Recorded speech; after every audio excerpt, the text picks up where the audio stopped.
चिंकी चिड़िया की शादी कालू कौवे से होती है। शादी के बाद जैसे ही चिंकी चिड़िया अपने ससुराल में कदम रखती है, तभी उसके फोन पर एक कॉल आता है और वो फोन कॉल उठाकर कहती है, हेलो चिंटू, मैंने तुमसे कहा था ना मेरी अब शादी हो चुकी है, तुम मुझे भूल जाओ। अरे मैं झूठ नहीं बोल रही, सच्ची, मेरी सासू माँ की कसम। ये सब देखकर चिंकी चिड़िया की सास सुंदरी की तो आंखें फटी की फटी रह जाती है और वो चिंकी चिड़िया से कहती है, अरे क्या हुआ बहू, अपने आशिक से बात कर रही थी, वो भी सबके सामने। हे भगवान, आजकल का जमाना कितना मॉडर्न हो गया है। चलो आज के बाद ये नौबत कभी ना आए। सॉरी सासू माँ, मेरे क्लोज फ्रेंड का फोन आया था, उसे यकीन ही नहीं आ रहा था कि मेरी शादी हो गई है, तो मैंने आपकी कसम खा ली। उम्मीद है आप बुरा नहीं मानोगी। कोई बात नहीं बहू, उम्मीद है उसे अब समझ आ गया होगा कि अब तेरी शादी हो गई, अब वो तुझे परेशान नहीं करेगा। चल अब तू बहुत ज्यादा थक गई होगी, अपने कमरे में जाकर आराम कर ले। इतना बोलकर सुंदरी कौवी भी चिंकी चिड़िया की बातों का बुरा नहीं मानती, अपने कमरे में जाती है और अपने पति काले कौवे का इंतजार कर रही होती है। काला कौवा अपने कमरे में आकर चिंकी से कहता है, चिंकी तुम कितनी खूबसूरत हो, ऐसा लगता है जैसे चांद उतर कर मेरे कमरे में आ गया हो। एक बार तुम्हें कोई देखता है तो देखता ही रह जाता है, इतनी खूबसूरत हो तुम, मन तो करता है तुम्हें निहारता रहूं। ठीक है बाबा, निहार लेना, लेकिन पहले मुझे तुम्हें अपने पास्ट के बारे में बताना है। पास्ट में मेरे कुछ बॉयफ्रेंड थे।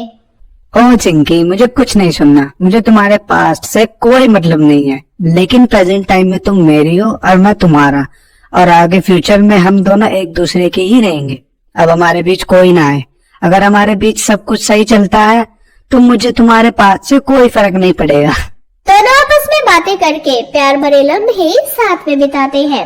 अगली सुबह चिंकी चिड़िया रेडी होकर रसोई में जाती है और सभी के लिए नाश्ता रेडी करती है।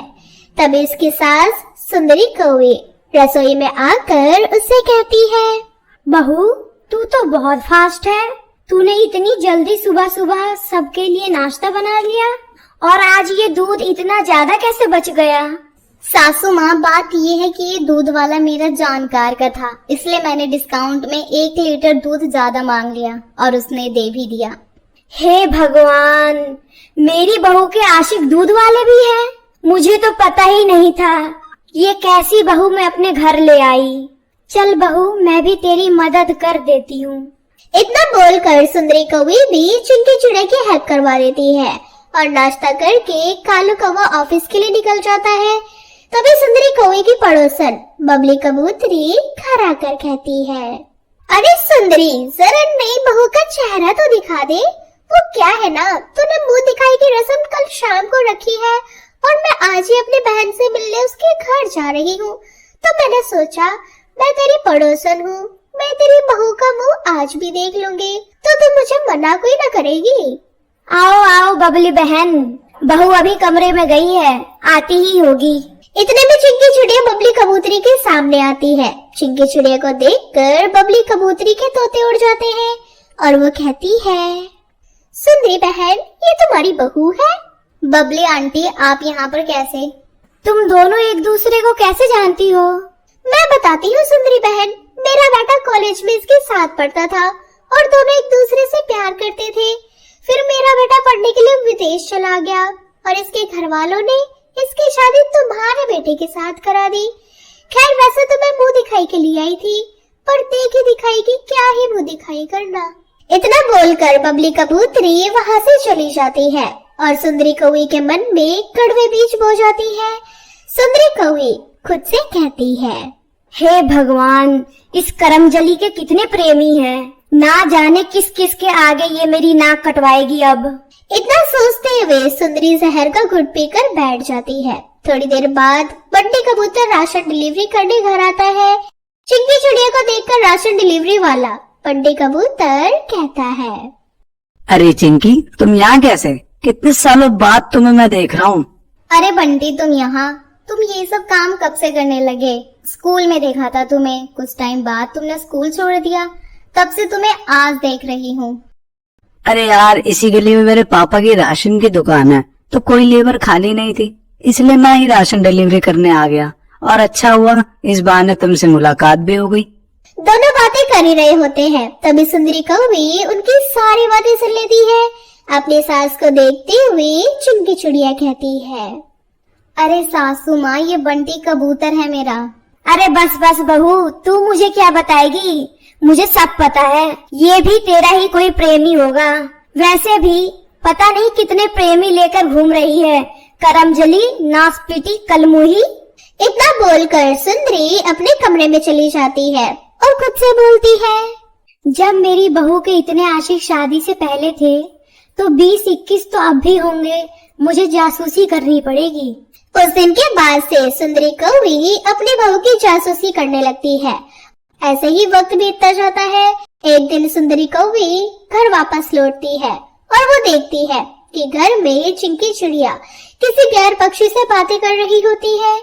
ये देखकर सुंदरी का पारा हाई हो जाता है और वो गुस्से में चिंकी चिड़िया से कहती है, बस बहू, आज तूने सारी सीमाएं लांघ दी। तुझे बिल्कुल भी शर्म नहीं आती?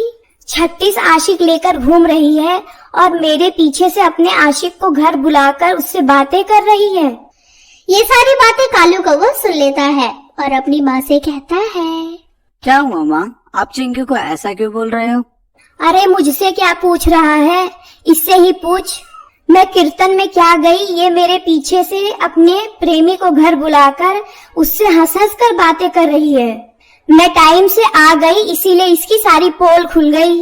कालू जी, ऐसा कुछ भी नहीं है, मैं आपको सारी बात सच सच बताती हूँ। चिंकी, मुझे कुछ नहीं सुनना, मुझे तुम पर विश्वास है, तुम मेरी पत्नी हो। और माँ, आप आते ही मेरी बीवी पर ऐसे कैसे चिल्ला सकती हो? आपको आकर उससे पूछना चाहिए था कि यह कौन है और यहाँ क्या कर रहा है। अरे अब तू कल की आई लड़की के लिए मुझसे झगड़ा करेगा, मुझसे जुबान चलाएगा? तुझे पता भी है इसके हजारों आशिक हैं। माँ, आशिक हजारों रहे या करोड़ों, लेकिन वो चिंकी का अतीत था। प्रेमिका तो मेरी भी रही है, लेकिन आप किसी के पास्ट को लेकर उसके प्रेजेंट टाइम को जज नहीं कर सकते, यह बिल्कुल गलत है। तभी घर में आया हुआ पक्षी सुंदरी से कहता है, आपको कोई गलतफहमी हुई है माँ जी, मैं चिंकी का भाई हूँ। मैं शादी में नहीं आ पाया था, इसीलिए सोचा चिंकी से मिलने आ जाऊं। ये सब सुनकर सुंदरी कौवी को अपनी गलती का एहसास हो जाता है। मुझे माफ कर दे बहू, मैं तुझ पर हमेशा शक करती रही, तेरे भोलेपन को कभी समझ ही नहीं पाई। कोई बात नहीं सासू माँ, गलतियाँ तो सबसे होती है, लेकिन आपने अपनी गलती को एक्सेप्ट कर लिया, ये बहुत खुशी की बात है। उस दिन के बाद से सुंदरी कौवी चिंकी चिड़िया से कोई सवाल नहीं करती और अपने दिमाग में से सारा शक निकाल देती है और खुशी खुशी अपनी बहू के साथ रहने लगती है। दोस्तों, ये थी हमारी आज की कहानी। दोस्तों, आपको कहानी कैसी लगी हमें कमेंट सेक्शन में कमेंट करके जरूर बताएं और साथ ही वीडियो अच्छी लगी तो वीडियो को लाइक करें और ऐसे मजेदार कहानियां रोजाना देखने के लिए मेरे चैनल को सब्सक्राइब और बेल आइकन को दबाना बिल्कुल भी ना भूलें।